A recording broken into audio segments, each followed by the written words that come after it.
Welcome to The Explainer. Today, we are going to crack open a book that has basically been the secret weapon for leaders and entrepreneurs for, almost a century now. Napoleon Hill's 1937 masterpiece, Think and Grow Rich. Okay, let's just get right to the heart of it. The core idea of this whole book is summed up in this one powerful phrase. It's not just some fluffy, positive thinking mantra. Hill is saying your thoughts are actual forces. They're tangible things with the power to literally shape your reality.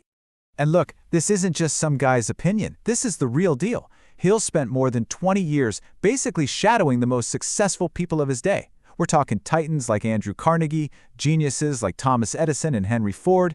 This book is what he learned.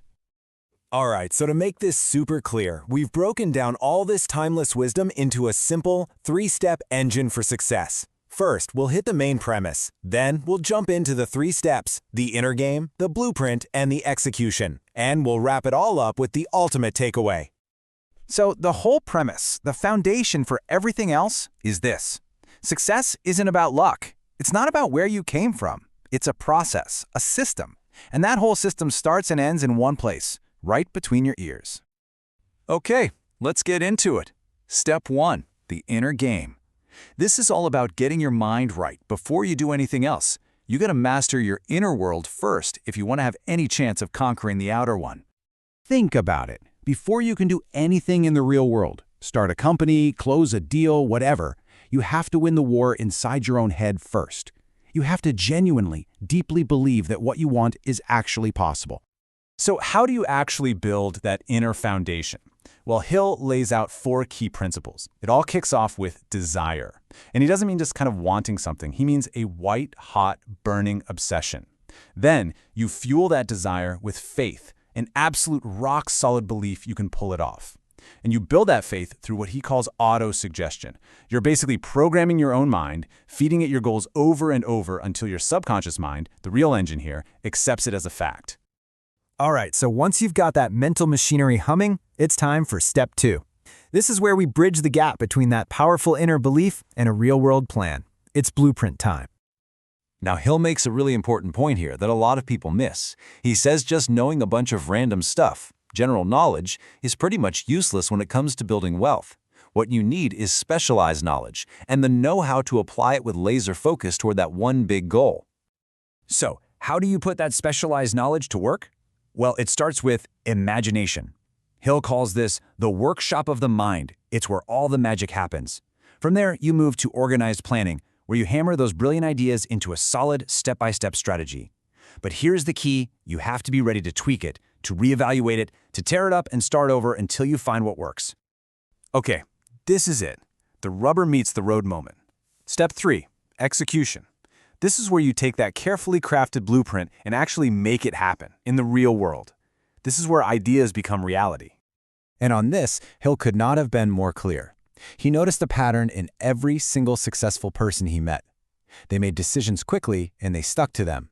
On the flip side, the number one habit of people who fail, indecision, procrastination, second-guessing everything. It's a total success killer. So once you've made that quick, firm decision, you have to back it up with sheer, dogged persistence. Hill really hammers this home.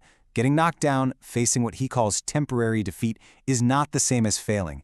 Your ability to just keep going, to push through the setbacks, that's the one thing that separates the winners from the quitters, period. And here's a game-changing insight. You don't have to go it alone. In fact, you shouldn't. Hill was a huge advocate for creating what he called a mastermind group. This is your personal board of directors, a small circle of sharp, like-minded people who support your goal. Their combined brain power, their energy, it creates something way more powerful than you could ever be on your own. Okay, so you've mastered your mindset, you've built your blueprint, you're executing with persistence. What's the final piece of the puzzle? What's the ultimate level up here?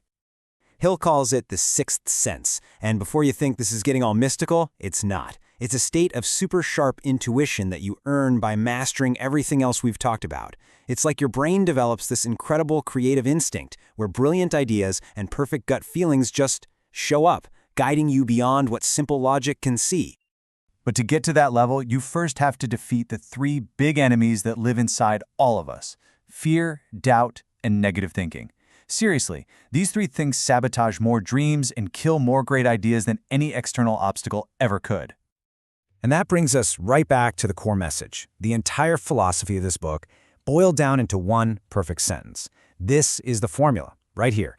Imagine your definite purpose, build unwavering faith that you can achieve it, and then act on your plan with relentless persistence.